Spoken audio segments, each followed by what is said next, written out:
It has been a week now since the city of Portland swept its last large homeless encampment. While many unhoused people are now more dispersed throughout the city, a large chunk of them decided they wanted to try out the city's offer for shelter. News Center Maine's Jack Mulmid takes us inside the Homeless Services Center, where some opinions have changed. Doing pretty good, and everyone here loves them. This is Jax.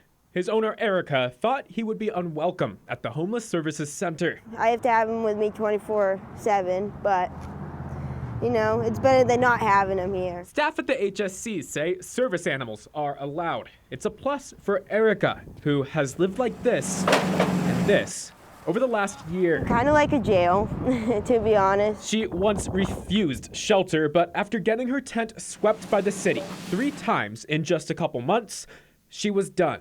I was freezing outside, and he was cold, and I felt bad for having him outside. Now her opinion has changed. It's better than I thought it would be. And Erica isn't alone. The HSC has long had a bad reputation. Those working with homeless people have long said the strict rules on drug use, the curfew, and policies that separate people by gender have kept people from using it. Good. We're always looking for opportunities to improve. Jason Chan takes us inside the HSC and says the city has changed many barriers to help more homeless people use the shelter, and it's working. A couple weeks ago, there were 60 to 80 open beds. Now, there's just a handful. But once people come in, give it a try, or come take a look, take a tour before they come in, I don't hear negative feedback. A walk through the shelter shows it's being used. Just walking in here from the end of the street there can be traumatic. Orlando Perez has been homeless for years. Just a couple months ago, he was sleeping on the steps of City Hall. Once you pass through those doors, there's a big difference. A person who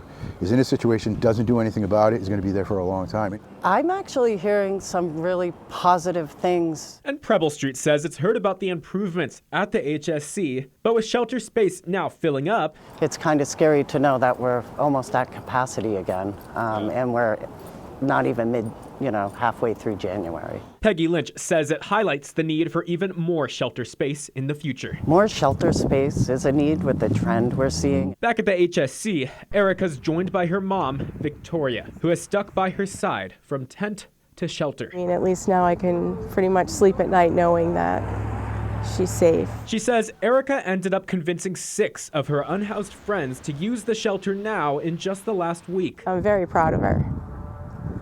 Very proud. And Erica's working on her drug addiction and hopes to be connected to a treatment center. Her mom knows this is not the end of the road. I'll do anything to support her. I don't support her habit, but I support her as being my daughter, and I will be there. In Portland, Jack Mulmid, News Center, Maine.